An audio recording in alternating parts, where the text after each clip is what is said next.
എല്ലാവർക്കും PSC വോയേജറിന്റെ പുതിയൊരു ക്ലാസ്സിലേക്ക് സ്വാഗതം. ശനിയാഴ്ച നടക്കാൻ പോകുന്ന CPO, വുമൺ CPO, ഫയർഫോഴ്സ് തസ്തികകളിലേക്കുള്ള PSC എക്സാമിന് പ്രയോജനകരമായ വിധത്തിൽ മാത്സിന്റെ ഒരു റാപ്പിഡ് റിവിഷനാണ് നമ്മൾ ഈ ക്ലാസ്സിൽ നോക്കുന്നത്. ഇതിന്റെ ഫസ്റ്റ് പാർട്ട് അപ്ലോഡ് ചെയ്തിട്ടുണ്ട്.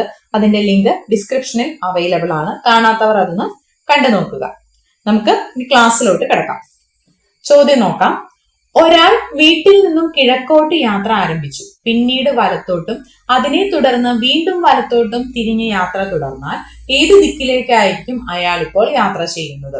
ഇങ്ങനെ ദിശാബോധവുമായിട്ട് ബന്ധപ്പെട്ട് ചോദ്യങ്ങൾ വരുമ്പോൾ നമ്മൾ മെയിൻ ആയിട്ട് രണ്ട് കാര്യങ്ങൾ അറിഞ്ഞിരിക്കണം. ഫസ്റ്റ് എന്ന് പറഞ്ഞാൽ ഡയറക്ഷൻസ് നമ്മൾ മാർക്ക് ചെയ്യാനായിട്ട് അറിഞ്ഞിരിക്കണം. അത് നമ്മളൊരു പ്ലസ് സൈൻ ഇങ്ങനെ വരയ്ക്കുകയാണ് എങ്കിൽ ഇതിന്റെ മുകളില് ഇതായിരിക്കും വടക്ക്, താഴെ തെക്കായിരിക്കും, വലതുവശം കിഴക്കും ഇടതുവശം പടിഞ്ഞാറും ആയിരിക്കും. ഇത് ഓർത്തു വെക്കാൻ വേണ്ടി നമ്മൾ പറഞ്ഞിട്ടുണ്ട്. ഈ വലതുവശം എന്ന് പറയുമ്പോൾ നമ്മൾ കഴിക്കുന്ന വശമാണ്, കഴിക്കുന്ന ആ ഭാഗം വരുന്നത്. കഴിക്കുന്ന വശം കിഴക്ക് എന്ന രീതിയിൽ നമ്മൾ ഓർത്തു വെക്കാമെന്ന് പറഞ്ഞിട്ടുണ്ടായിരുന്നു.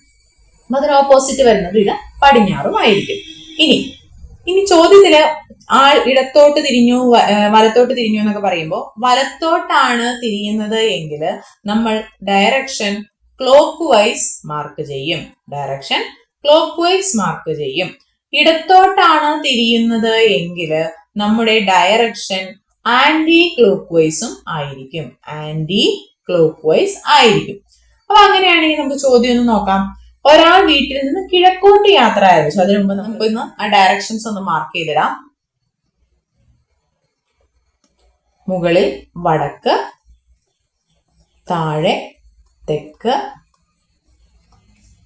ഇവിടെ കിഴക്ക്, ഇത് പടിഞ്ഞാറ്. ഇനി ചോദ്യത്തിൽ പറഞ്ഞേക്കുന്നത് നോക്കിക്കേ. ഒരാൾ വീട്ടിൽ നിന്നും കിഴക്കോട്ട് യാത്ര ആരംഭിച്ചു. ഇതാണ് ആളുടെ വീടെന്ന് വിചാരിക്കുക. ഇവിടെ നിന്നും അയാൾ കിഴക്കോട്ടേക്ക് യാത്ര ആരംഭിച്ചു. ഇങ്ങനെയാണ് ആൾ പോകുന്നത്. കിഴക്കോട്ടേക്ക് യാത്ര ആരംഭിച്ചു. ഈ ഭാഗം ഒന്ന് ഹൈലൈറ്റ് ചെയ്തിടാം. കിഴക്കോട്ടേക്ക് ആളിങ്ങനെ പോയിക്കൊണ്ടിരിക്കുകയാണ്. പിന്നീട് വലത്തോട്ട് തിരിഞ്ഞു എന്നാ പറഞ്ഞിരിക്കുന്നത്. അപ്പൊ വലത്തോട്ട് തിരിഞ്ഞു എന്ന് പറയുമ്പോൾ ക്ലോക്ക് വൈസ് ഡയറക്ഷനിലേക്ക് മൂവ് ചെയ്യും. അപ്പൊ ഇങ്ങനെ പോകുന്ന ആള് വലത്തോട്ട് തിരിയുമ്പോൾ ഇതാണല്ലോ ക്ലോക്ക് വൈസ് ഡയറക്ഷൻ. അപ്പൊ ഈ ആള് ഇങ്ങനെ തിരിഞ്ഞു, വലത്തോട്ടേക്ക് തിരിഞ്ഞു എന്ന് പറയുമ്പോൾ ക്ലോക്ക് വൈസ് ഡയറക്ഷനിൽ ആള് മൂവ് ചെയ്തു. ഇനി എന്താ ചെയ്യുന്നത്? അതിനെ തുടർന്ന് വീണ്ടും വലത്തോട്ട് എന്ന് പറയുമ്പോൾ വീണ്ടും നമ്മൾ ക്ലോക്ക് വൈസ് ഡയറക്ഷനിൽ മാർക്ക് ചെയ്യും. ഇങ്ങനെയാണ് ഇപ്പൊ ആള് പോകുന്നത്. ഇതിന്റെ ക്ലോക്ക് വൈസ് ഡയറക്ഷൻ എന്ന് പറഞ്ഞാൽ സൂചിത ഇങ്ങനെ മീൻസ് ഈ ഡയറക്ഷൻ ഇങ്ങനെയല്ലേ പോകുന്നത്. അപ്പൊ ഇങ്ങനെ ഇങ്ങോട്ടേക്ക് ഇയാള് മൂവ് ചെയ്യും. അപ്പൊ ഇനി ക്വസ്റ്റ്യൻ നമുക്ക് നോക്കാം. യാത്ര തുടർന്നാൽ ഏത് ദിക്കിലേക്കായിരിക്കും അയാൾ ഇപ്പോൾ യാത്ര ചെയ്യുന്നത്? ഇപ്പോൾ അയാൾ പോകുന്നത് പടിഞ്ഞാറ് ദിശയെ ഫോക്കസ് ചെയ്തുകൊണ്ടാണല്ലോ. അപ്പൊ അയാളുടെ ദിശ എന്ന് പറയുന്നത് പടിഞ്ഞാറ് ആയിരിക്കും. പടിഞ്ഞാറ് ദിക്കിലേക്കായിരിക്കും ഇയാൾ യാത്ര ചെയ്യുന്നത്. അപ്പോൾ ഓപ്ഷൻ സി ആയിരിക്കും ഇതിന്റെ ഉത്തരമായിട്ട് വരുന്നത്. അപ്പൊ ദിശയുടെ ഏത് ചോദ്യം വന്നാലും നിങ്ങൾ ഡയറക്ഷൻസ് മാർക്ക് ചെയ്യാനും അതുപോലെ വലത്തോട്ട് ഇടത്തോട്ട് എന്ന് പറയുമ്പോൾ ഏത് ഡയറക്ഷനിലാണ് നമ്മൾ മാർക്ക് ചെയ്യേണ്ടത് എന്നുള്ള കാര്യവും കൂടെ നിങ്ങൾക്ക് ഓക്കെ ആണെങ്കിൽ നമുക്ക് ഈ ചോദ്യം എളുപ്പത്തിൽ ഉത്തരത്തിലേക്ക് എത്താനായിട്ട് പറ്റും. നമുക്ക് അടുത്തൊരു ചോദ്യം നോക്കാം. അർജുൻ തന്റെ വീട്ടിൽ നിന്ന് 25 കിലോമീറ്റർ പടിഞ്ഞാറോട്ട് പോയി. പിന്നീട് ഇടത്തേക്ക് തിരിഞ്ഞ് 15 കിലോമീറ്റർ നടന്നു. പിന്നീട് കിഴക്കോട്ട് തിരിഞ്ഞ് 40 കിലോമീറ്റർ നടന്ന് ഒടുവിൽ ഇടത്തേക്ക് തിരിഞ്ഞ് 15 കിലോമീറ്റർ പിന്നിട്ടു. അവൻ ഇപ്പോൾ വീട്ടിൽ നിന്ന് എത്ര ദൂരെയാണ്? അപ്പൊ നമ്മള് ഫസ്റ്റ് നമുക്ക് ഡയറക്ഷൻസ് ഒന്ന് മാർക്ക് ചെയ്യാം. ഇവിടെ ഇങ്ങനെ വരയ്ക്കാം. എന്നിട്ട് നമുക്ക് നമ്മുടെ ഡയറക്ഷൻസ് ഒന്ന് എഴുതി കൊടുക്കാം. ഇവിടെ വടക്ക്, താഴെ തെക്ക്, കിഴക്ക്, പടിഞ്ഞാറ്. എന്താ ചോദിച്ചിരിക്കുന്നത്? അർജുൻ തന്റെ വീട്ടിൽ നിന്ന് 25 കിലോമീറ്റർ പടിഞ്ഞാറോട്ട് പോയി. ഇവിടെയാണ് അർജുന്റെ വീടെന്ന് വിചാരിക്കുക. ഇവിടുന്ന് അവൻ 25 കിലോമീറ്റർ പടിഞ്ഞാട്ട് പോയി. ഇങ്ങനെ വന്നത് ഇവിടെ വരെ വന്നു. 25 കിലോമീറ്റർ ആയിട്ട് 25 കിലോമീറ്റർ അർജുൻ പടിഞ്ഞാറോട്ട് പോയി. ഇനി എന്ത് സംഭവിക്കുന്നു? പിന്നീട് ഇടത്തേക്ക് തിരിഞ്ഞ് 15 കിലോമീറ്റർ നടന്നു. ഇങ്ങനെ പോകുന്ന ആള് ഇനി എങ്ങോട്ടേക്ക്? 15 കിലോമീറ്റർ ഇടത്തോട്ടാണ് തിരിയുന്നത്. അപ്പൊ ഇടത്തോട്ട് എന്ന് പറഞ്ഞാല് ഏത് ഡയറക്ഷനിലേക്ക് പോകും? ആന്റി ക്ലോക്ക് വൈസ് ഡയറക്ഷനിലേക്ക് പോകും. ഇത് ക്ലോക്ക് വൈസ് ഡയറക്ഷൻ, ഇത് ആന്റി ക്ലോക്ക് വൈസ് ഡയറക്ഷൻ. അപ്പൊ താഴത്തോട്ട് 15 കിലോമീറ്റർ നമ്മൾ മാർക്ക് ചെയ്യും. ഇവിടെ 15 കിലോമീറ്റർ ഇടത്തേക്ക് നടന്നു. പിന്നീട് കിഴക്കോട്ട് തിരിഞ്ഞ് 40 കിലോമീറ്റർ നടന്ന്. പിന്നീട് ഇനി കിഴക്കോട്ടാണ്, കിഴക്കെന്ന് പറയുമ്പോൾ ഇങ്ങോട്ടാണല്ലോ, അപ്പൊ ഇങ്ങോട്ടേക്ക് എത്ര വരും? 40 കിലോമീറ്റർ നടക്കും. 40 കിലോമീറ്റർ നടന്ന ഇവിടെ വരെ നടക്കുമ്പോഴേക്കും ഇത് എത്ര കിലോമീറ്റർ ആയി? 25 കിലോമീറ്റർ ഇവിടെ ഉണ്ട്. 25 കഴിഞ്ഞിട്ട് ഒരു 15 കൂടെ നടന്നെങ്കിലാണല്ലോ 40 ആവുള്ളൂ. ഇതാ ഇപ്പൊ ഇത് ഫുള്ള് 40 കിലോമീറ്റർ നടന്നു. അതിൽ ഇത് 25 ബാക്കി ഇവിടെ 15 കിലോമീറ്റർ. ഇപ്പൊ ഇവിടെയാണ് അർജുൻ നിൽക്കുന്നത്. എന്നിട്ട് എന്താ ചെയ്തേ? ഒടുവിൽ ഇടത്തേക്ക് തിരിഞ്ഞ് 15 കിലോമീറ്റർ പിന്നിട്ടു. അപ്പൊ ഇവിടെ നിൽക്കുന്ന അർജുൻ ഇനി 15 കിലോമീറ്റർ ഇടത്തോട്ടേക്ക് പോകണം. അപ്പൊ 15 കിലോമീറ്റർ ഇടത്തോട്ട് എന്ന് പറഞ്ഞാൽ ഇവിടെ നിന്നും ആന്റി ക്ലോക്ക് വൈസ് ഡയറക്ഷനിലേക്ക് പോകണം. ഇത് ക്ലോക്ക് വൈസ് ഡയറക്ഷൻ എന്ന് പറയുമ്പോൾ ഇങ്ങനെ വരും, ആന്റി ക്ലോക്ക് വൈസ് ഡയറക്ഷൻ മുകളിലേക്ക്. അപ്പൊ ഇവിടെ നിന്ന് 15 കിലോമീറ്റർ എന്ന് പറയുമ്പോൾ ഇത് ഈ ഒരു ഡിസ്റ്റൻസ് എന്ന് പറയുന്നത് 15 ആണല്ലോ, ഓൾറെഡി നമ്മളിവിടെ മാർക്ക് ചെയ്ത് വെച്ചിട്ടുണ്ട്. അപ്പൊ ഇങ്ങനെ വന്ന് അയാളിപ്പോ ഇവിടെ വന്ന് നിൽക്കണം. ഇത് 15 കിലോമീറ്റർ ആണ്. ഇനി എന്നാ ചോദിച്ചേക്കുന്നേ? അവൻ ഇപ്പോൾ വീട്ടിൽ നിന്ന് എത്ര ദൂരെയാണ്?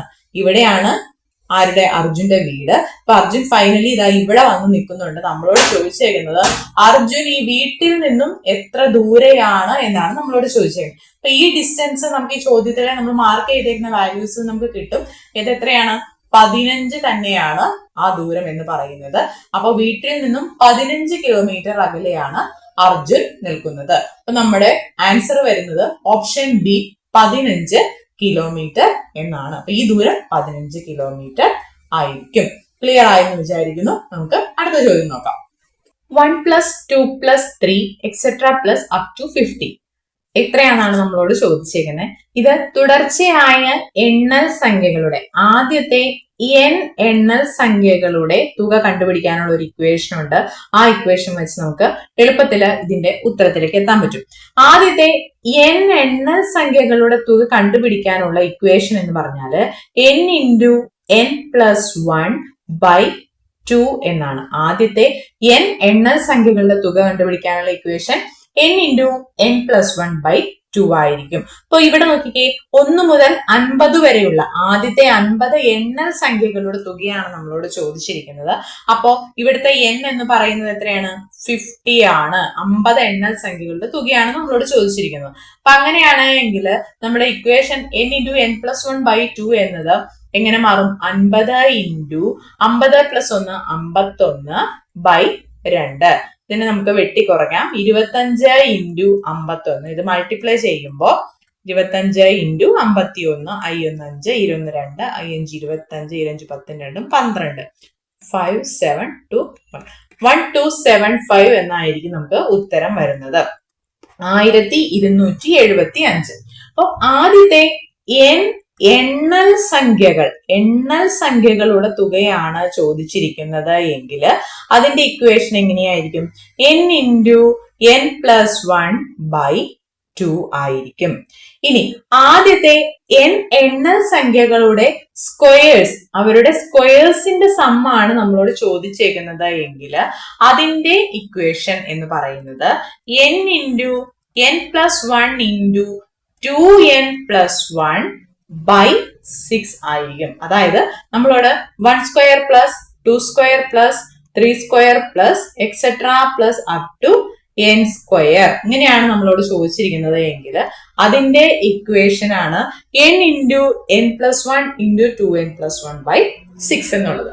ഇനി ആദ്യത്തെ n എണ്ണൽ സംഖ്യകളുടെ ക്യൂബുകളുടെ തുകയാണ് നമ്മളോട് ചോദിച്ചിരിക്കുന്നത് എങ്കിൽ അത് നമുക്ക് എളുപ്പമാണ്. ഇതിന്റെ തന്നെ സ്ക്വയർ എടുത്താൽ മതി. n എണ്ണൽ സംഖ്യകളുടെ തുകയുടെ സ്ക്വയർ ആയിരിക്കും എന്ത്? ആദ്യത്തെ n എണ്ണൽ സംഖ്യകളുടെ ക്യൂബുകളുടെ തുക എന്ന് പറയുന്നത്. അപ്പൊ ഇതെങ്ങനെ ഒരു n × n + 1/2 the whole square എന്ന് പറയുന്നതായിരിക്കും ആദ്യത്തെ n എണ്ണൽ സംഖ്യകൾ. അതായത് 1³ + 2³ + 3³ etc. + up to n³ എന്ന് പറയുന്നത് അതിന്റെ equation n × n + 1/2 the whole square ആയിരിക്കും. ഈ 3 ഇക്വേഷനും നിങ്ങൾ അറിഞ്ഞിരിക്കണം. ആദ്യത്തെ n എണ്ണൽ സംഖ്യകളുടെ തുകയാണ് എങ്കിൽ നമുക്ക് n × n + 1/2 വെച്ച് കണ്ടുപിടിക്കാം. ആദ്യത്തെ n എണ്ണൽ സംഖ്യകളുടെ സ്ക്വയേഴ്സിന്റെ സമ്മാണ് നമ്മളോട് ചോദിച്ചിരിക്കുന്നത് എങ്കിൽ n × n + 1 × 2n + 1/6 വെച്ച് നമുക്ക് കണ്ടുപിടിക്കാം. അതുപോലെ ആദ്യത്തെ n എണ്ണൽ സംഖ്യകളുടെ ക്യൂബുകളുടെ തുകയാണ് ചോദിക്കുന്നത് എങ്കിൽ അത് n × n + 1/2 the whole square വെച്ചും നമുക്ക് കണ്ടുപിടിക്കാം. അപ്പൊ ഈ ഒരു 3 ഇക്വേഷൻസ് നിങ്ങൾ അറിഞ്ഞിരിക്കുക. അത് ചോദിക്കാറുണ്ട്, മിക്കവാറും തന്നെ ചോദ്യമായിട്ട് വരാറുണ്ട്. ഇനി ഈ ഒരു ചോദ്യം നോക്കിക്കേ, 0.5 തുല്യമല്ലാത്തത് ഏത്? 4 ഓപ്ഷൻസില് 0.5 തുല്യമല്ലാത്തത് ഏതാണെന്നാണ് ചോദിച്ചേക്കുന്നത്. 5/10 എന്ന് പറഞ്ഞാൽ എന്താണ്? അത് 0.5 തന്നെ ആണ്. ഇനി 50/10 എന്ന് പറഞ്ഞാൽ നമുക്ക് ഇതിനു വേണ്ടി വെട്ടിക്കുറഞ്ഞാൽ 5/1 എന്നാവും. അപ്പൊ ഇത് 5 ആയി. ഓപ്ഷൻ ബി ആണ് 0.5 തുല്യമല്ലാത്തത് നമുക്ക് മനസ്സിലാക്കാം. എന്നാലും നമുക്ക് ബാക്കിയും കൂടി ഒന്ന് നോക്കാം. 50/100 എന്ന് പറയുമ്പോൾ ഈ 0യും വെട്ടാം. അപ്പൊ ഇതെങ്ങനെ വരും? 5/10 എന്നാവും, which is also equal to 0.5. ഇനി ഇവിടെ നോക്കിക്കേ, ഇതിലും ഈ 2 0 വെട്ടാം. ഇതെന്ന് പറഞ്ഞത് 5/10 ആയി, which is also equal to what? 0.5. അപ്പോ ഓപ്ഷൻ ബി മാത്രമാണ് 0.5 തുല്യമല്ലാത്തത്. ക്ലിയർ ആയല്ലോ? അങ്ങനെയാണെങ്കിൽ നമുക്ക് വീണ്ടും ഒരു ചോദ്യം കൂടെ നോക്കാം. 1/9 is equal to 0.1111 etc. ആണ് എങ്കിൽ സ്ക്വയർ റൂട്ട് ഓഫ് 0.444ന്റെ ഭിന്നസംഖ്യാരൂപം എന്താണ്? അപ്പൊ ഇങ്ങനെ ഒരു ചോദ്യം വരുമ്പോൾ നിങ്ങൾ ഒരു കാര്യം ശ്രദ്ധിക്കണം. അതായത് നമുക്ക് തന്നേക്കുന്ന നമ്പർ ഒരു ഡെസിമൽ നമ്പർ ആണ്, ഒരു ദശാംശ സംഖ്യയാണ്. എന്നിട്ട് ആ ഒരു പാറ്റേൺ ഇങ്ങനെ റിപ്പീറ്റ് ചെയ്യണം. അപ്പൊ ഇവിടെ നോക്കിക്കേ, 0.4444 എന്നത് ഇങ്ങനെ റിപ്പീറ്റ് ചെയ്ത് വരികയാണ്. ഇങ്ങനെ വരുമ്പോ ഇതിനെ നമുക്ക് ഭിന്നസംഖ്യയായിട്ട് മാറ്റി എഴുതാം. എങ്ങനെയാണ് മാറ്റി എഴുതുന്നതെന്ന് വിചാരിച്ചാല്, ഇത് നോക്കിക്കേ, തന്നേക്കുന്ന നമ്പറിൽ റിപ്പീറ്റിംഗ് ആയിട്ട് വന്നേക്കുന്ന പാറ്റേൺ ഏതാണെന്ന് നോക്കാം. ഇവിടെ എല്ലാം 4 എന്ന ഒരു സംഖ്യയാണ് അവിടെ റിപ്പീറ്റ് ചെയ്ത് വന്നേക്കുന്നത്. ആ റിപ്പീറ്റ് ചെയ്തേക്കുന്ന നമ്പർ നമ്മുടെ ഫ്രാക്ഷന്റെ ന്യൂമറേറ്റർ ആയിട്ട് എഴുതുക. ഇനി ഇതിന്റെ ഡിനോമിനേറ്റർ എന്ന് പറയുന്നത് ആ റിപ്പീറ്റ് ചെയ്യുന്ന നമ്പറിൽ എത്ര നമ്പേഴ്സ് ഉണ്ടെന്ന് നോക്കാം. അപ്പൊ ഇവിടെ നോക്കിക്കേ, ഇവിടെ 4 എന്ന് പറയുന്ന ഒരു നമ്പർ മാത്രമാണ് ഇങ്ങനെ റിപ്പീറ്റ് ചെയ്ത് പോകുന്നത്. ഒരു സിംഗിൾ ഡിജിറ്റ് ആണല്ലോ.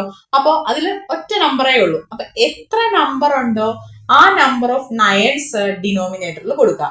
ഇവിടെ 4 എന്ന പാറ്റേണിലാണ് റിപ്പീറ്റ് ചെയ്ത് പോകുന്നത്. അതൊരു സിംഗിൾ ഡിജിറ്റ് ആണ്. അപ്പൊ ഇതിന്റെ ഡിനോമിനേറ്റർ ആയിട്ട് നമ്മൾ ഇതിനിവിടെ 9 കൊടുക്കും.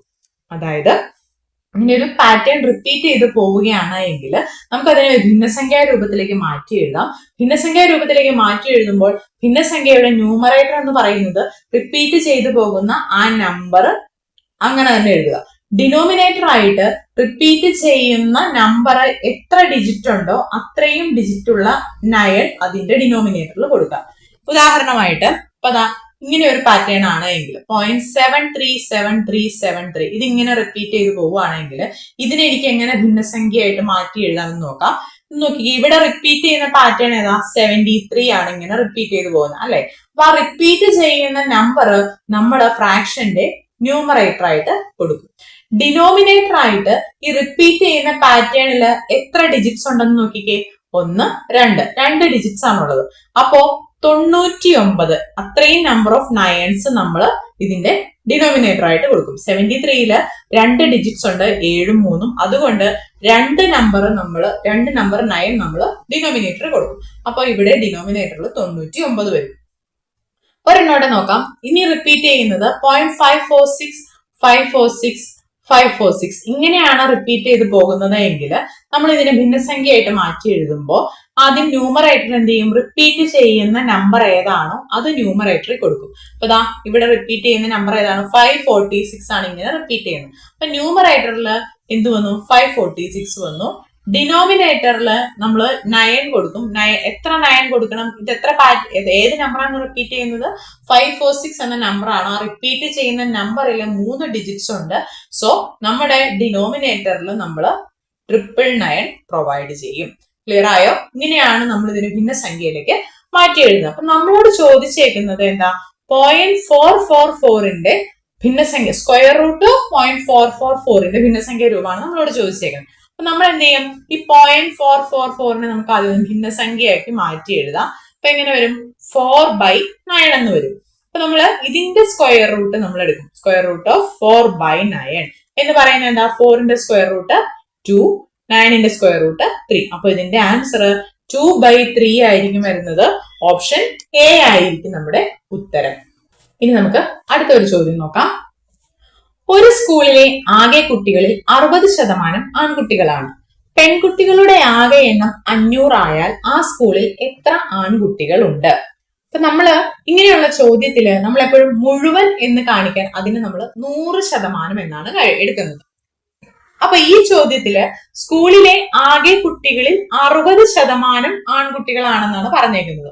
പിന്നെയോ പെൺകുട്ടികളുടെ ആകെ എണ്ണം 500 എന്ന് തന്നിട്ടുണ്ട്. അപ്പം ആൺകുട്ടികൾ 60% എങ്കിൽ പെൺകുട്ടികൾ എത്ര ശതമാനമായിരിക്കും? 40% മൊത്തം 100% ഉള്ളത്. അതില് 60% ആൺകുട്ടികളാണെങ്കിൽ 100 - 60 40% പെൺകുട്ടികൾ എന്ന് പറയുന്നത്. അപ്പൊ അതായത് ഈ 40% എന്ന് പറയുന്നത് 500. പെൺകുട്ടികളുടെ എണ്ണമാണ് 40%. അത് എത്രയാണെന്ന് തന്നിട്ടുണ്ട്? 500 തന്നിട്ടുണ്ട്. അങ്ങനെയാണ് എങ്കിൽ ആ സ്കൂളിൽ എത്ര ആൺകുട്ടികൾ ഉണ്ടെന്നാണ് ചോദിച്ചേക്കുന്നത്. അപ്പൊ ആൺകുട്ടികൾക്ക് കറസ്പോണ്ടിങ് ആയിട്ടുള്ള പെർസെന്റേജ് ഏതാണ്? 60%. അപ്പൊ ഈ 60% എത്രയാണ് എന്നാണ് നമ്മളോട് ചോദിച്ചേക്കുന്നത്. അപ്പൊ ഇങ്ങനെ വരുമ്പോൾ നമ്മൾ എന്ത് ചെയ്യണം? ഇവയെ തമ്മിൽ ഗുണിക്കണം, എന്നിട്ട് ഇതുകൊണ്ട് ഡിവൈഡ് ചെയ്യണം. അപ്പൊ നമുക്ക് ഈ ക്വസ്റ്റ്യൻ മാർക്കിനുള്ള ആൻസർ കിട്ടും. അപ്പൊ ഇതെങ്ങനെ മാറും?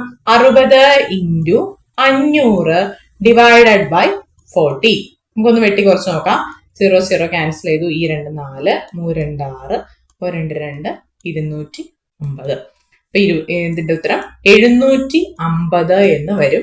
750 ആൺകുട്ടികളാണ് നമ്മുടെ സ്കൂളിൽ ഉണ്ടായിരുന്നത്.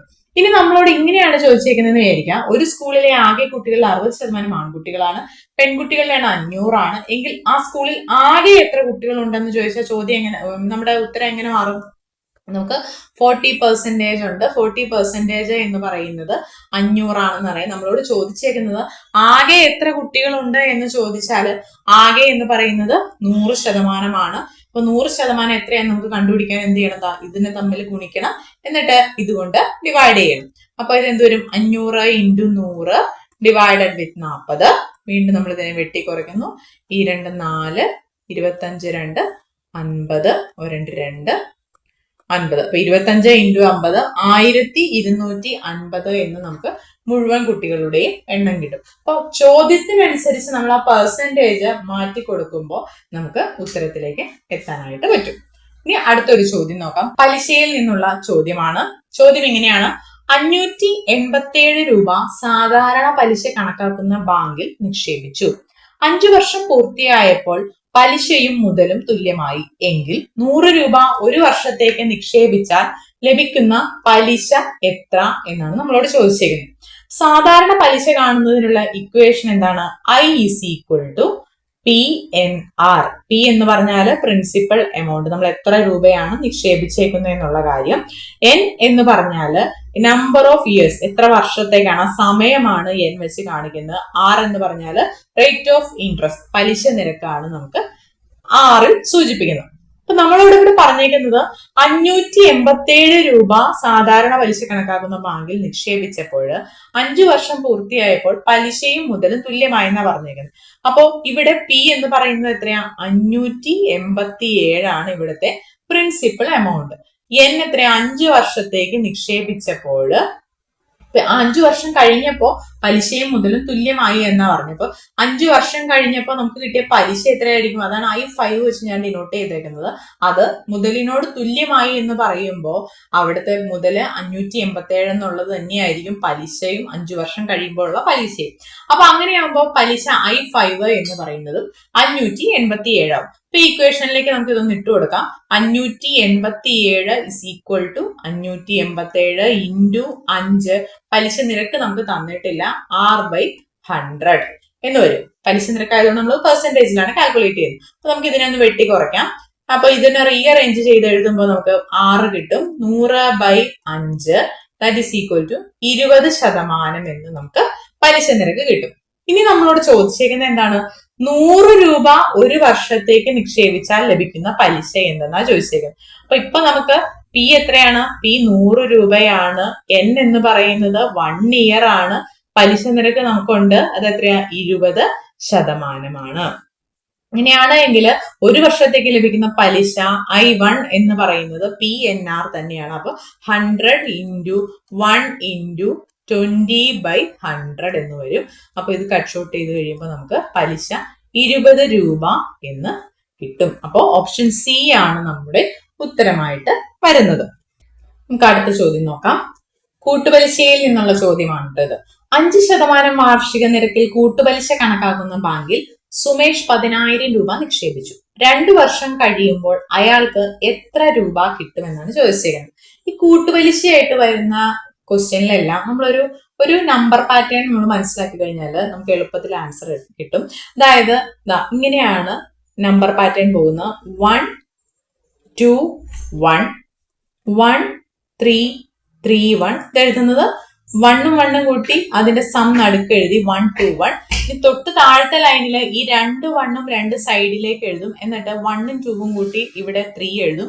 2 + 1 3 ഇവിടെ എഴുതും. അടുത്ത ലൈനിൽ വീണ്ടും 2 എക്സ്ട്രീമിലേക്ക് 1 എഴുതിയിട്ട് 1 + 3 4 3 + 3 6 3 + 1 4. ഇങ്ങനെയാണ് ഈ പാറ്റേൺ പോകുന്നത്. ഇതെന്താണ് ഉദ്ദേശിക്കുന്നതെന്ന് വെച്ച് കഴിഞ്ഞാൽ ഈ ഒരു റോ കറസ്പോണ്ട് ചെയ്യുന്നത് 2 വർഷത്തെ കേസിനെയാണ്. ഇത് 3 വർഷമാണെങ്കിൽ നമ്മൾ ഈ ഒരു പാറ്റേൺ എടുക്കും. 4 വർഷമാണെങ്കിൽ നമ്മൾ ഈ ഒരു പാറ്റേൺ എടുക്കും. എന്നിട്ട് പലിശ മാത്രമാണ് നമ്മളോട് ചോദിക്കുന്നത് എങ്കിൽ ഈ 2 ടേം എടുത്താൽ മതി. ഏത് കേസിലും പലിശ 2 വർഷത്തെ കേസിൽ കൂട്ടുപലിശ എത്രയാണ് എന്ന് ചോദിച്ചാൽ നമുക്ക് ഇത് രണ്ടും കൺസിഡർ ചെയ്താൽ മതി. മുതലടക്കം എത്ര രൂപയാണെന്ന് ചോദിക്കുമ്പോഴാണ് ഈ 3 ടേമും നമ്മൾ എടുക്കുന്നത്. 3 വർഷത്തേക്കുള്ള പലിശ കൂട്ടുപലിശ എത്രയാണെന്ന് ചോദിച്ചാൽ ഇതിന്റെ അകത്ത് നമ്മൾ ഈ 3 ടേം എടുത്താൽ മതി. മുതലടക്കം എത്ര രൂപയായിരിക്കും എന്ന് ചോദിച്ചു കഴിഞ്ഞാൽ ഈ എൻറ്റയർ സെക്ഷൻ നമ്മൾ കൺസിഡർ ചെയ്യും. ഇതുപോലെ തന്നെയാണ് 4 വർഷത്തെ കേസിൽ. 4 വർഷം വരെ സാധാരണ അങ്ങനെ ചോദിക്കാറില്ല. ഒന്നെങ്കിൽ 2 അല്ലെങ്കിൽ 3ലാണ് മിക്കവാറും ചോദ്യങ്ങൾ കണ്ടിട്ടുള്ളത്. അപ്പൊ ഇവിടുത്തെ ചോദ്യത്തിൽ നമ്മളോട് ചോദിച്ചേക്കുന്ന 2 വർഷത്തെ കാര്യമാണ്. അപ്പൊ നമുക്ക് ഇവിടെ 1 2 1 എന്ന പാറ്റേൺ ആണ് നമുക്ക് ചൂസ് ചെയ്യേണ്ടത്.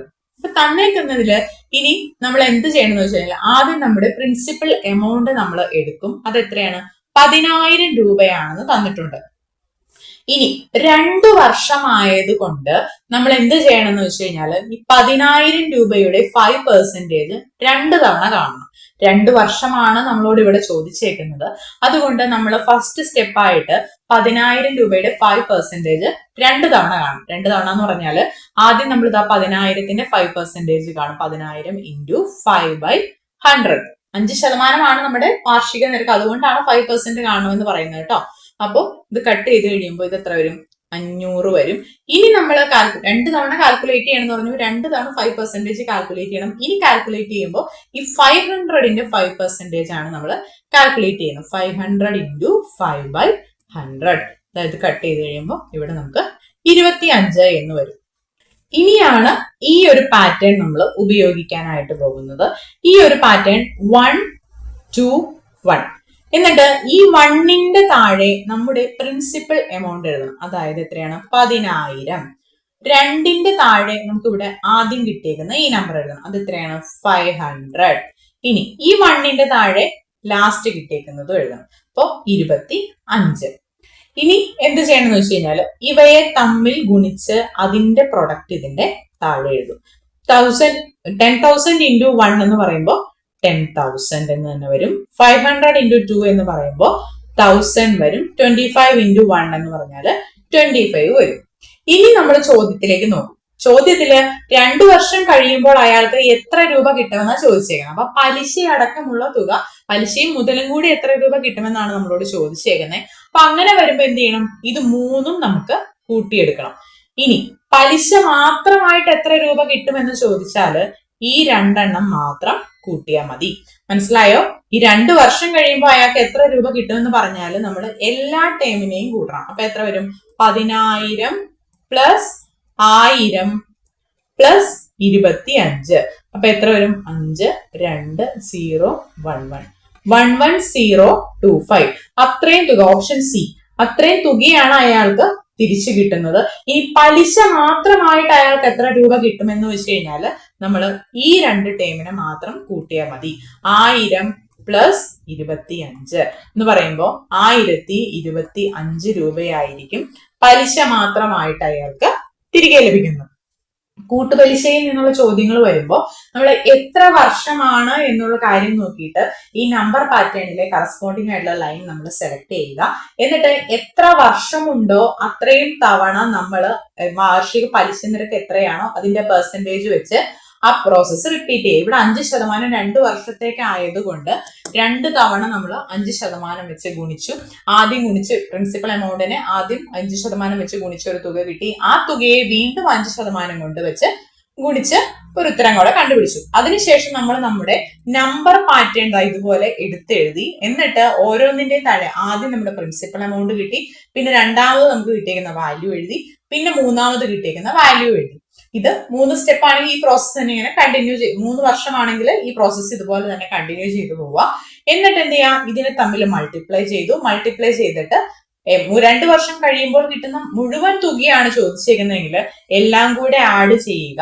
അതല്ല കൂട്ടുപലിശ ഇനത്തിൽ മാത്രം പലിശയായി മാത്രം എത്ര കിട്ടുമെന്ന് ചോദിച്ചാൽ അവസാനത്തെ 2 തുകകളെ നമ്മൾ ആഡ് ചെയ്ത് എടുക്കുക. അപ്പൊ നമുക്ക് അതിന്റെ ഉത്തരം കിട്ടും. അപ്പൊ 3 വർഷമാണ് എങ്കിലും സെയിം പ്രോസസ്സ് തന്നെ ആ ഫസ്റ്റ് വൺ ഒഴിവാക്കി, അതായത് ഈ ഒരു നമ്പർ ഒഴിവാക്കി ബാക്കിയുള്ളതെല്ലാം കൂടെ കൂട്ടുമ്പോൾ 3 വർഷത്തെ പലിശ മാത്രമായിട്ട് കിട്ടും. ആദ്യത്തെ കോളം കൂടെ ചേർത്ത് കൂട്ടുമ്പോൾ 3 വർഷത്തെ മുഴുവൻ തുകയും നമുക്ക് കിട്ടും. ഇനി നമുക്ക് അടുത്ത ചോദ്യം നോക്കാം. 2 സംഖ്യകളുടെ ലസാഗു 108ഉം ഉസാഖ 18ഉം സംഖ്യകളിൽ ഒന്ന് 54 ആയാൽ മറ്റേ സംഖ്യ ഏതെന്നാണ് ചോദിച്ചേക്കുന്നത്. നമ്മള് ഒരു റിലേഷൻ ഇങ്ങനെയുണ്ട്, LCM into HCF is equal to A into B. ഇതെന്താണ് പറയുന്നതെന്ന് വെച്ചാല് 2 സംഖ്യകളുണ്ട്, എയും ബിയും ഉണ്ട്. ആ സംഖ്യകളുടെ LCMഉം HCFഉം തമ്മിൽ ഗുണിച്ചാല് ആ 2 സംഖ്യകളെയും തമ്മിൽ ഗുണിക്കുന്നതിന് തുല്യമായിരിക്കും. 2 സംഖ്യകളുടെ പ്രൊഡക്റ്റ് എന്ന് പറയുന്നത് അവയുടെ LCMന്റെയും HCFന്റെയും ലസാഗുവിന്റെയും ഉസാഖയുടെയും ഗുണനഫലമായിരിക്കും സംഖ്യകളുടെ ഗുണനഫലം എന്ന് പറയുന്നത്. അപ്പൊ നമുക്ക് 2 സംഖ്യകൾ തന്നിട്ട് അതിന്റെ LCMഉം HCFഉം തന്നിട്ടുണ്ട് എങ്കിൽ മറ്റേ സംഖ്യ നമുക്ക് കണ്ടുപിടിക്കാനായിട്ട് പറ്റും. അപ്പൊ ഇവിടെ തന്നേക്കുന്ന ചോദ്യത്തില് ലസാഗു 108 എന്ന് തന്നിട്ടുണ്ട്, അതായത് നമ്മുടെ LCM 108 ആണ്. ഉസാഖ HCFനെയാണ് ഉസാഖ എന്ന് പറയുന്നത്, ഉസാഖ 18 ആണ്. സംഖ്യകളിൽ ഒന്ന് 54, അപ്പൊ നമുക്ക് എക്ക് 54 എന്ന് കൊടുക്കാം. അങ്ങനെയാണെങ്കിൽ ബി എത്ര എന്നാണ് നമ്മളോട് ചോദിച്ചേക്കുന്നത്. അപ്പൊ നമുക്കറിയാം LCM into HCF is equal to A into B ആണ്. LCM 108, HCF 18 is equal to 54 into B. അങ്ങനെയാണെങ്കിൽ B എന്ന് പറയുന്നത് 108 into 18 ഡിവൈഡഡ് വിത്ത് 54. നമുക്ക് ഇതിനെ വെട്ടി കുറച്ച് നോക്കാം. 18 3 54, 1 3 3 3 9 18 6 3 18. അപ്പോ രണ്ടാമത്തെ നമ്പർ എന്ന് പറയുന്നത് 36 ആയിരിക്കും. അപ്പൊ ഈ ഒരു ഇക്വേഷൻ ഓർത്തു വെക്കുക. LCM into HCF എന്ന് പറയുന്നത് A into B ആയിരിക്കും. ഇനി നമുക്ക് അടുത്ത ചോദ്യം നോക്കാം. ഒരു ത്രികോണത്തിലെ കോണുകൾ 1:3:5 എന്ന അംശബന്ധത്തിലായാൽ ഏറ്റവും വലിയ കോണിന്റെ അളവ് എത്ര എന്നാണ് നമ്മളോട് ചോദിച്ചേക്കുന്നത്. അപ്പൊ ഇങ്ങനെ വരുന്ന ചോദ്യത്തില് നമുക്ക് അംശബന്ധവും അനുപാതവും എന്ന് പറഞ്ഞ സെക്ഷൻ ഈസി ആക്കാൻ വേണ്ടിയിട്ട് നമുക്ക് തന്നേക്കുന്ന കണക്ഷനെ നമുക്ക് അറിയാവുന്ന ഒരു കാര്യത്തിലേക്ക് നമ്മൾ പോയിന്റ് ഔട്ട് ചെയ്തിട്ട് അതിൽ നിന്ന് നമ്മൾ ഒരു കണക്ടിങ് ഫാക്ടർ കണ്ടുപിടിച്ചാൽ എളുപ്പത്തിൽ നമുക്ക് ഈ ചോദ്യത്തിന്റെ ഉത്തരത്തിലേക്ക് എത്താനായിട്ട് പറ്റും. അപ്പൊ ഇവിടെ നമുക്ക് തന്നേക്കുന്നത് കോണുകളുടെ റേഷ്യോയാണ് തന്നിരിക്കുന്നത്. ത്രികോണത്തിലെ കോണുകളുടെ റേഷ്യോ എന്ന് പറയുന്നത് എത്രയാണ്? 1:3:5 എന്നാണ് തന്നിരിക്കുന്നത്.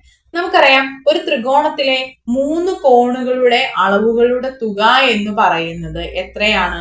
180 ഡിഗ്രിയാണ്. ത്രികോണത്തിലെ 3 കോണുകൾ, ഈ കോണുകൾ 3 കൂട്ടുമ്പോൾ അതിന്റെ തുക എന്ന് പറയുന്നത് 180 ഡിഗ്രി ആയിരിക്കും. അപ്പൊ അങ്ങനെയാണ് എങ്കിൽ ഇതിൽ നിന്ന് നമുക്ക് തന്നേക്കുന്ന കോണുകൾ ഏത് റേഷ്യോയിലാണ്? 1:3:5 എന്നാണ്. ഈ റേഷ്യോയുടെ തുക എത്രയാണ്? 3 5 8 9 ആണ് ഈ റേഷ്യോയുടെ തുക എന്ന് പറയുന്നത്. അത് ശരിക്കും എത്ര ആവേണ്ടതായിരുന്നു? 180 ആവേണ്ടതായിരുന്നു. അപ്പൊ 9 ഈസ് കറസ്പോണ്ടിങ് വിത്ത് വാട്ട്? 180. അങ്ങനെയാണ് എങ്കിൽ നമ്മളോട് ചോദിച്ചേക്കുന്നത് എന്താണ്? ഇതിലെ ഏറ്റവും വലിയ കോണിന്റെ അളവ്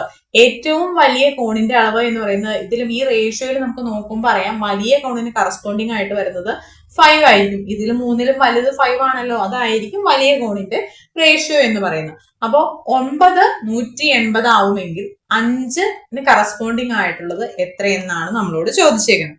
അപ്പൊ ഇങ്ങനെ വരുമ്പോ നമുക്ക് അത് എങ്ങനെ കണ്ടുപിടിക്കാം? ഈ ഒരു ഭൂമിയിലേക്ക് റെഡ്യൂസ് ചെയ്ത് കഴിഞ്ഞാൽ നമുക്ക് ഇവയെ തമ്മിൽ ഗുണിച്ചിട്ട് ഇതുകൊണ്ട് ഡിവൈഡ് ചെയ്താൽ മതി.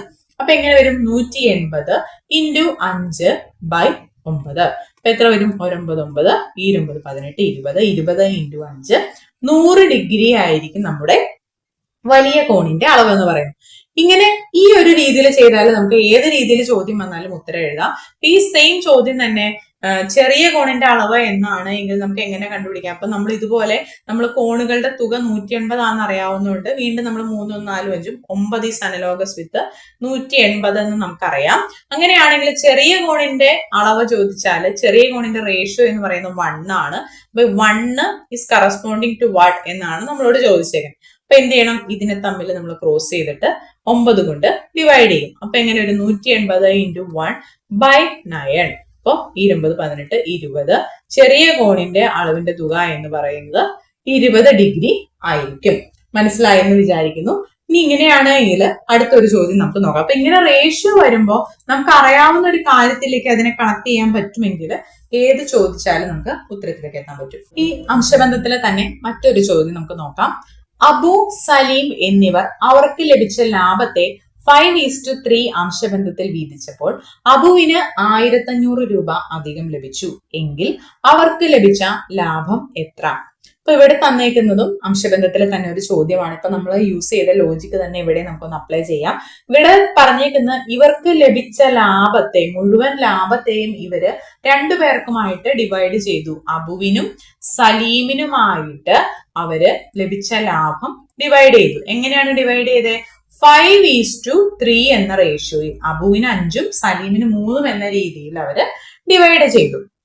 അപ്പോൾ അബുവിന് 1500 രൂപ അധികം ലഭിച്ചു എന്നാ പറഞ്ഞത്. ഇനിയാണ് നമ്മൾ ഇവിടെ കണക്ഷൻ കൊടുക്കേണ്ടത്. അപ്പൊ എന്താണ് ഇവിടെ കണക്ഷൻ നമുക്ക് കൊടുക്കേണ്ടത്? അബുവിന് 1500 രൂപ അധികം ലഭിച്ചു. കൂടുതൽ കിട്ടിയേക്കുന്നത് അബുവിനാണ്. ഈ റേഷ്യോ നോക്കുമ്പോൾ നമുക്ക് മനസ്സിലാവും കൂടുതൽ അബുവിനാണ് വന്നേക്കുന്നത്. എത്ര കൂടുതൽ വന്നു? 1500 കൂടുതൽ വന്നു. ഇപ്പൊ റേഷ്യോയിലേക്ക് നോക്കുമ്പോൾ 3 എന്നുള്ള 5 ആവണമെങ്കിൽ 2 അവിടെ കൂടുതൽ വന്നേക്കുന്നത്. അപ്പൊ ഈ റേഷ്യോയെയും ഈ ക്വസ്റ്റ്യനെയും കൂടെ നമുക്ക് കണക്ട് ചെയ്യാമല്ലോ. 2 എന്ന് പറയുന്നത് 1500ന് കറസ്പോണ്ടിങ് ആയിട്ട് വരുന്ന നമ്പറാണ്. മനസ്സിലായോ?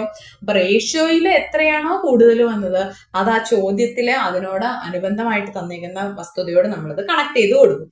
ഇനി നമ്മളോട് ചോദിച്ചേക്കുന്നത് എങ്കിൽ അവർക്ക് ലഭിച്ച ലാഭം എത്ര? ലാഭമാണ് നമുക്ക് കണ്ടുപിടിക്കേണ്ടത്. ലാഭം എന്ന് പറഞ്ഞാല് മൊത്തം ലാഭത്തെ ഇവര് 5:3 എന്ന റേഷ്യോയിലാണ് കൊടുത്തേക്കുന്നത്. അപ്പൊ മുഴുവൻ ലാഭം എന്ന് പറഞ്ഞാൽ എത്രയായിരിക്കും? 5 + 3 8 ആയിരിക്കും. അപ്പൊ അങ്ങനെയാണ് എങ്കിൽ 2 1500 ആണ് എങ്കിൽ അതുപോലെ 8 എത്രയാവും എന്നാണ് നമ്മളോട് ചോദിച്ചേക്കുന്നത്. അപ്പൊ ഇതെന്ത് ചെയ്യാം? ഇതിനെ തമ്മിൽ ക്രോസ് ചെയ്തിട്ട് ഇതുകൊണ്ട് ഡിവൈഡ് ചെയ്യുക. 8 × 1500 ഡിവൈഡഡ് വിത്ത് 2. നമുക്ക് വെട്ടി കുറയ്ക്കാൻ 2 2 4 2 8 1500 × 4 6000 രൂപയാണ് അവർക്ക് ലാഭമായിട്ട് കിട്ടിയത്.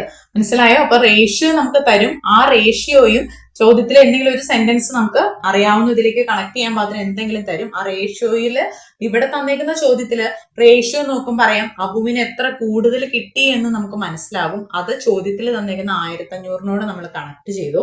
എന്നിട്ട് ലാഭം എത്രയാണെന്ന് ചോദിച്ചാല് 5ഉം 3ഉം 8 അവരുടെ ലാഭം. ആ 8നെയാണ് അവർ 5:3 എന്ന റേഷ്യോയിൽ വിഭജിച്ചത്. അപ്പൊ 2 1500 ആവുമെങ്കിൽ 8 എത്രയാവും എന്നാണ് നമുക്ക് കണ്ടുപിടിക്കേണ്ടത്.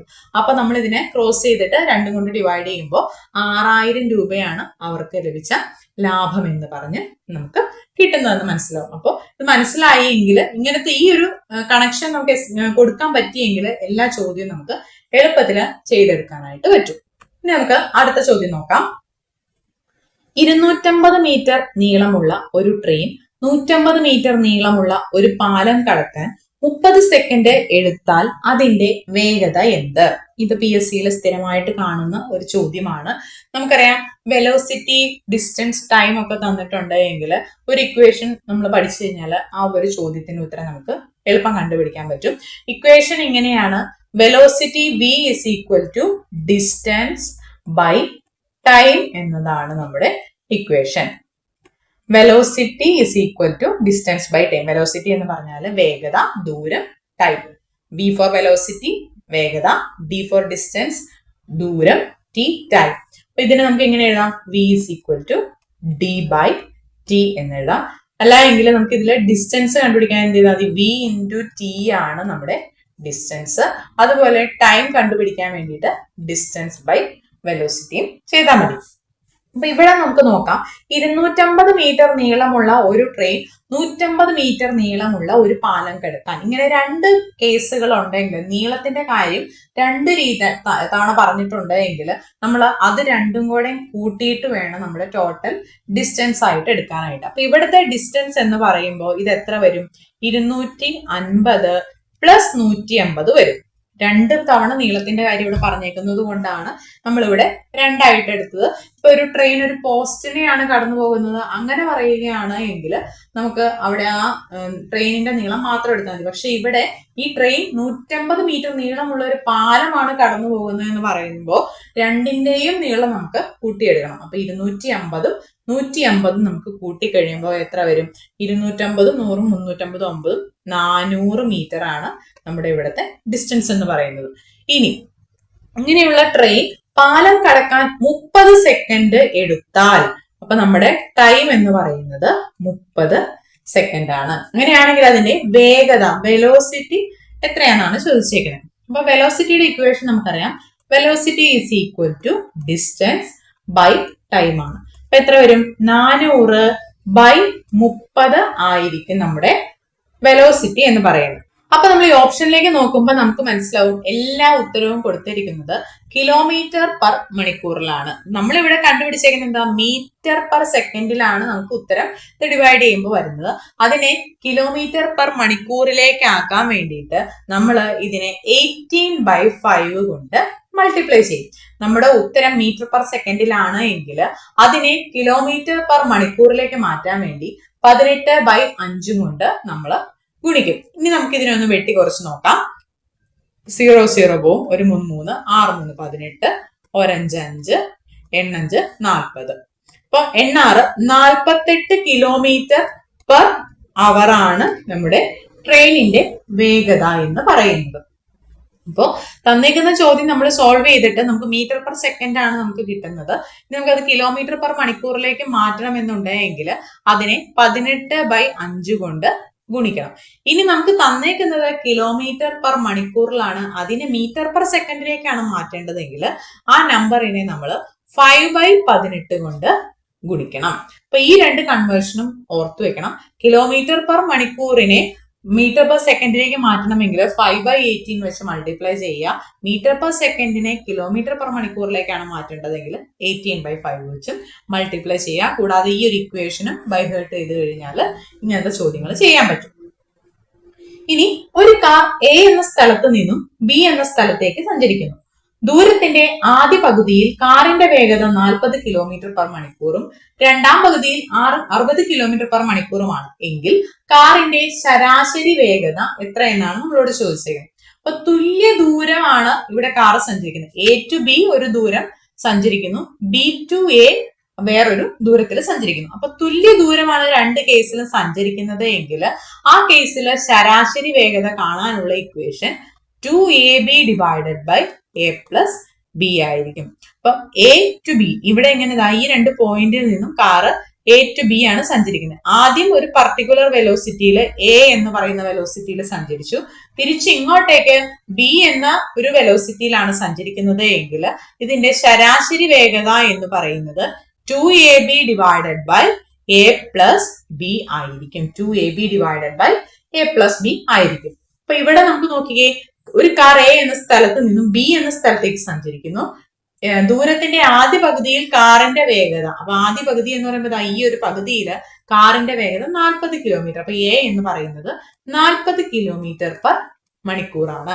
രണ്ടാം പകുതിയിൽ 60 കിലോമീറ്റർ പെർ മണിക്കൂറാണ്. അപ്പൊ ഇങ്ങോട്ടേക്ക് പോരുമ്പോൾ 60 കിലോമീറ്റർ പെർ മണിക്കൂർ. അപ്പൊ ബി എന്ന് പറയുന്നത് 60 കിലോമീറ്റർ പെർ മണിക്കൂറാണ്. അങ്ങനെയാണെങ്കിൽ ശരാശരി വേഗതയാണ് നമ്മളോട് ചോദിച്ചിരിക്കുന്നത്. അപ്പൊ അതെങ്ങനെ ഒരു 2ab divided by a plus B എന്ന് പറയുമ്പോൾ 2 × 40 × 60 ഡിവൈഡഡ് ബൈ 40 പ്ലസ് 60 എന്ന് വരും.